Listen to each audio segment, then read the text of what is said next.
Direction maintenant l'île de la Réunion. Les professionnels du transport sanitaire tirent la sonnette d'alarme. Leurs conditions de travail ne cessent de se dégrader, des contraintes qui menacent directement l'accès aux soins pour de nombreux Réunionnais. Sourires affichés pour une colère à peine rentrée.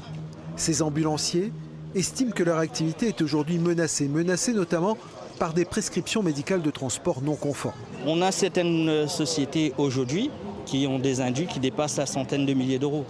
Donc c'est juste économiquement impossible pour ces sociétés-là qui ont tout payé. Ils ont payé le personnel, les charges, tout ce qui est prévu dedans. Et aujourd'hui, parce qu'il manque un cachet, parce que le médecin n'a pas rempli correctement, c'est l'ambulance qui paye les pots cassés du travail qui n'est pas fait en amont.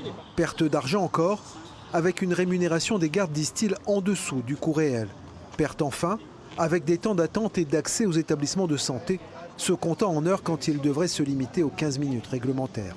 Il faut que clairement il y a des discussions qui s'ouvrent sur ces sujets-là. Parce que derrière ça, il y a des familles, il y a des gens qui travaillent, il y a des professionnels, il y a aussi des patients qui prennent ce service-là et que demain matin, si pour XY raison ces entreprises s'arrêtent, personne n'est capable de les remplacer. L'ARS a délivré quelques 120 agréments et autorisé l'exploitation de 300 ambulances.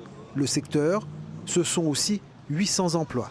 Les taxiteurs, qui font aussi du transport médical, sont solidaires des ambulanciers. D'autant que leur activité, selon eux, est elle aussi menacée par un projet de convention de l'assurance maladie. Cette convention, aujourd'hui, par rapport aux informations que nous avons, nous demandera, à partir de 2025, de travailler jusqu'à moins 50% de la tarification que nous connaissons aujourd'hui. Et ça, c'est tout simplement pas tolérable, pas raisonnable. Raison pour laquelle ils donnent 15 jours à la sécurité sociale comme à l'ARS pour entamer des discussions. Faute de quoi, ils avertissent, ils passeront à l'action.